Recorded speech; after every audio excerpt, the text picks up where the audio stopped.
Hello and welcome back to Dev Diary number 6. Let's try and do maths then.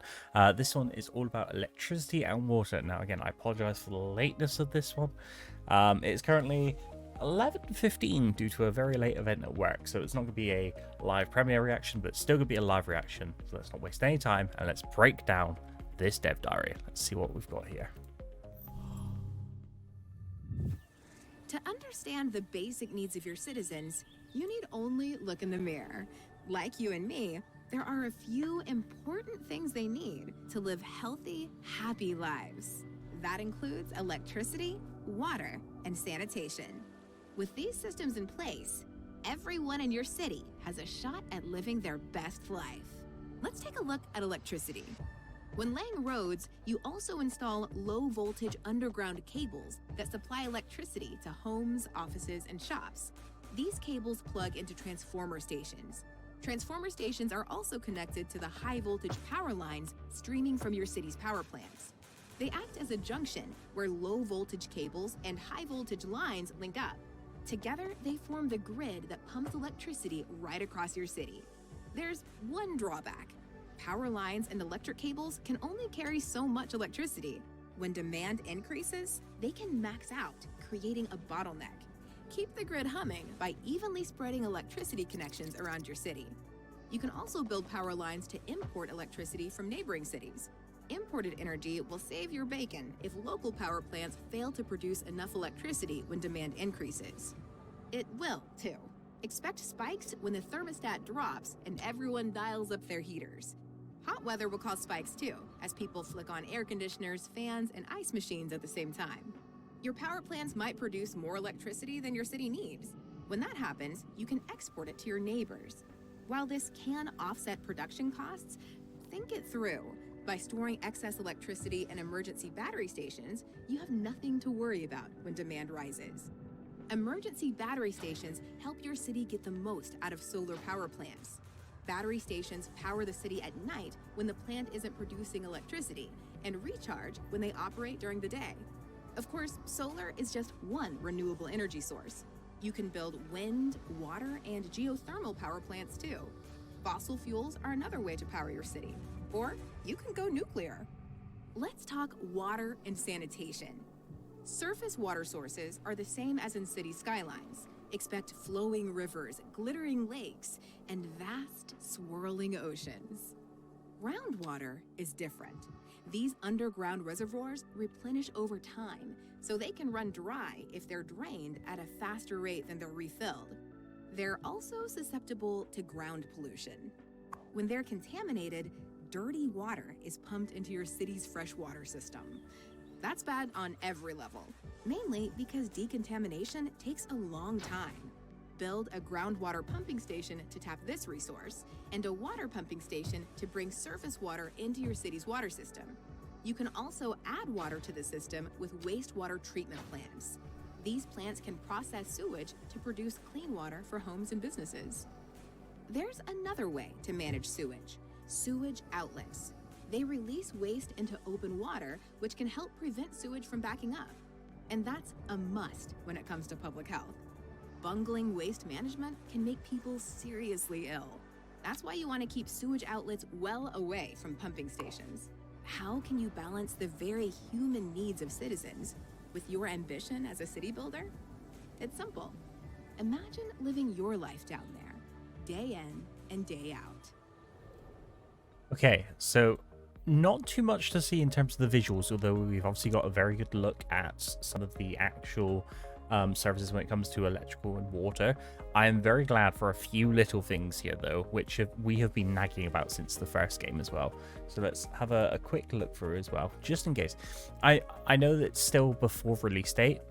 The only thing that I have yet to like about this game is this smoke animation. You and me, there are a few. I don't like it, and I'm sure I'll get a little backlash for that. I don't like it that much. Admittedly, it reminds me a little bit of like SimCity 4 Deluxe and stuff like that, but not something that I'm overly impressed by. But we'll crack on anyway. Here, though, I did notice this. These houses look quite green. And admittedly, like there's some solar panels, but this one in particular, this one looks very green, kind of like how we had green cities in CS1. And I'm wondering if this is a hint at something that's yet to come, because I haven't really seen this type of housing just yet. We've obviously seen the small suburban houses as the lower density residential, but not so much these. So that might be something to pick up on. Now, pylons and stuff work very differently now, which I'm very, very happy about. You can see, well, just up here, the free bars of demand or electricity availability, electrical trade, and battery charge. Now, I'm very glad to see batteries a part of this game, but also the fact that now we actually have a way to connect these massive pylons and networks of electricity into our local roads. It's wonderful. So we've got low voltage electricity being passed through or underneath the road alongside the water and the sewage as we've seen before. And then we can branch that into a couple different types, which I did see. I did see that there were some urban ones and some rural ones, which I'm very happy to see. This is a great little map network as well. I really do like that. And I'm glad it's done automatically as well. So yeah, you can see here we've got the rural kind of like wooden posts with like the occasional one, and then we've got the big, not industrial ones, but the big ones you'd see going across the countryside. I'm also trying to see what these are here. Also, we've got Stephen Moreno. Chirp is back, baby.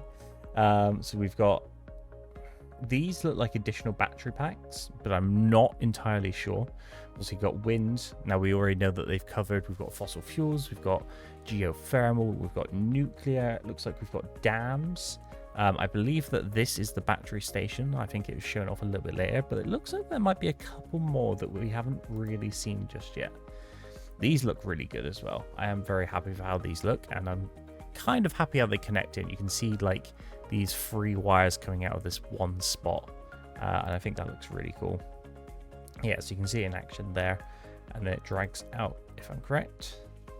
Well, maybe not on that bit, but I believe it is as simple as drag, drop, and connect. There we go. And it looks like it auto bridges over different terrains as well, which I'm very happy about as well. Okay, let's go through. This was interesting. Bottlenecks. Now, bottlenecks is something that we've never seen before, and I'm gonna guess that's, you can kind of see it's very, very faint, but you can kind of see that this here, this looks like it's going to be pylons across the water. This is the only connection that they made. So when this whole part of the city was like, hey, we need this much more demand, there wasn't enough bridging. I think that's what's caused that. Although I might be slightly wrong there, actually. I might be slightly wrong there, because looking at it now, blue is the electrical need. So maybe maybe this is an underwater road, which we've yet to see. Obviously, there is a road network here as well, so maybe it's relying too much on the low voltage stuff through the roads. But I'm very glad to see that happening as well. Okay, so let's see what else we've got here. So yeah, also that you can sell and buy power from outside connections. I like that idea.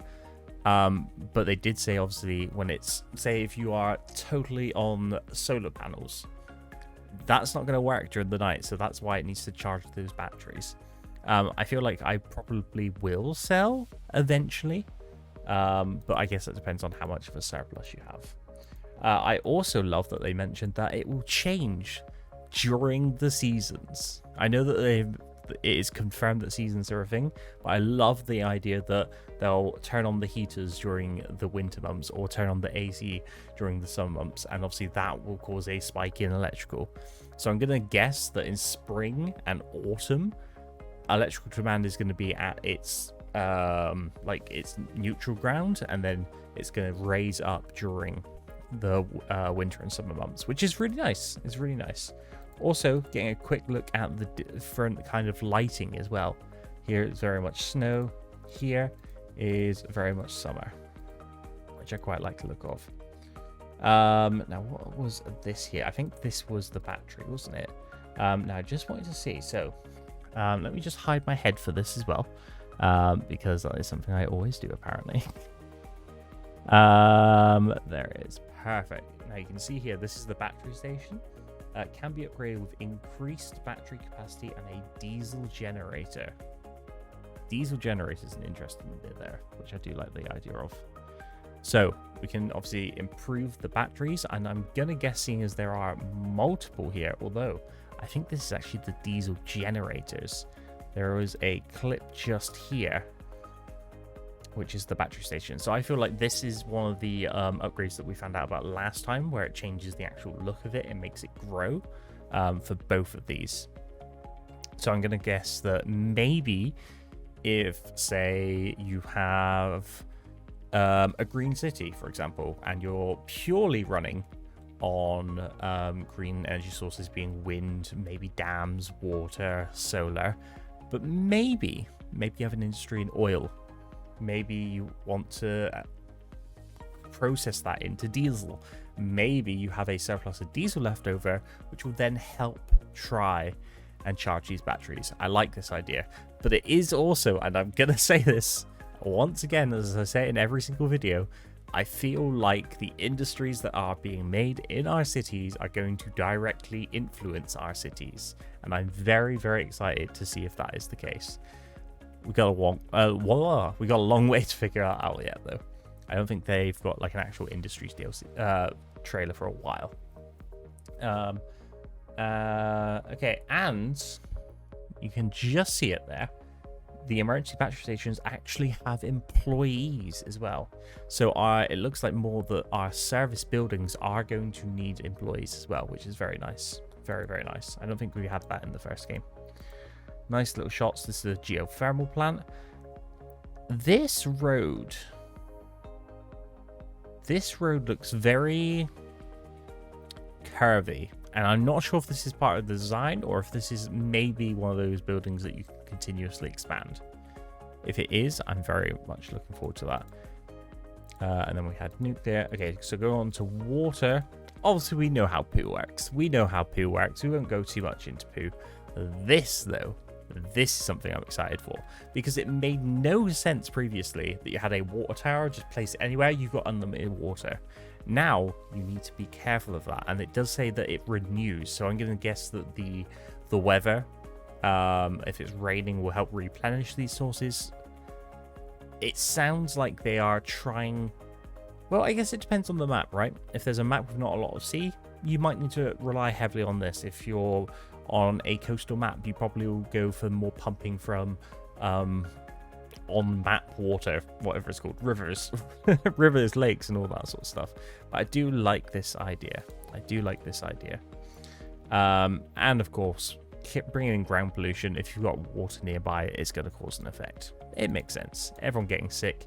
Sounds like it's going to be more difficult to sanitize your water once people get sick. But I'm good at this game. Touch wood. The first time I play it, you're going to watch me get everyone sick.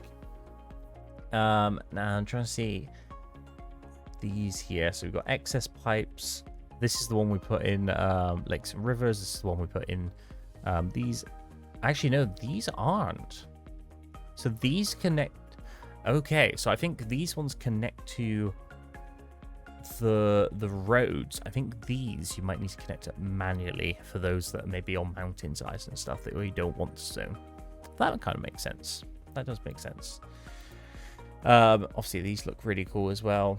Upgrades to the wastewater treatment plant can be upgraded with an advanced filtering system and an additional processing unit. Okay, so this is the advanced filtering, and this is the additional unit. Awesome stuff. Awesome stuff. I'm so glad to see that all these buildings can be upgraded as well. We know what these are. We've all made the poo volcano. We've all made power from poo and dumping it into dams. Maybe that's just me. It's a playful thing for sure. We don't need to look too much. Although I do like the design of these. These seem a little bit more sleek, I will admit. Let's have a look. Also, I think this is the first overview where we've seen the camera really swing around. So I'm going to watch this again because it does look very clean. And you can see how much data it's constantly processing. And I'm still kind of shocked that the minimum specs are still quite low. Obviously, they have recommended specs, which is kind of like your low to mid-tier gaming PC if you're playing on PC. Obviously, I'm still not sure how it's going to perform on Xbox and PlayStation if that's the release yet. But so far, it does seem to be running very smooth, and I'm very excited about that. Because currently on my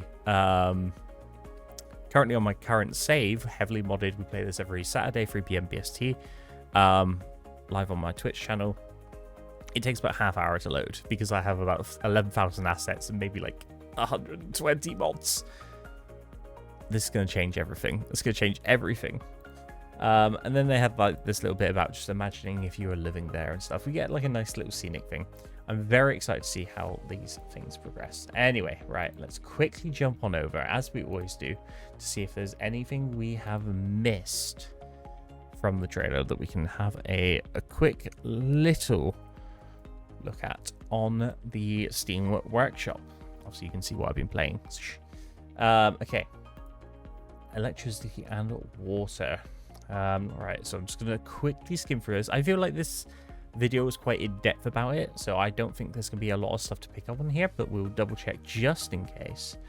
So it looks like, okay, so it looks like they're going to a bit of description, so we might find out which power supplier, that's not the right word, power unit we're missing. So obviously we've got the battery stations, we've got turbines, small coal power plant, gas power plant. Okay, so the coal power plant has 2 different sizes. Now that's something that hasn't really been shown off, but that's good. The small coal power plant cannot be upgraded, so that's its standalone unit. Gas power plant, this other coal power plant, then it's the geothermal one. This, I think this is the same image, although I feel like it was more curvy. Maybe it wasn't. Downside of this power plant is that it's somewhat expensive. That's going to be pretty normal. Solar power plants does not say if this can be upgraded. I'd like to imagine it can be expanded upon, but we can see. But consider combining it with emergency batteries, yes. And then nuclear, hydroelectric, obviously our lovely little dams. Fuel logistics, power plant upgrades. We've seen a few things from the nuclear one and the large coal one. We know that's a thing. Electricity distributions, we've seen a lot of electricity info view. We've seen a lot of water sources. I feel like most of this is going to be repeating what we've already seen. Pipes. Let's have a quick look here though.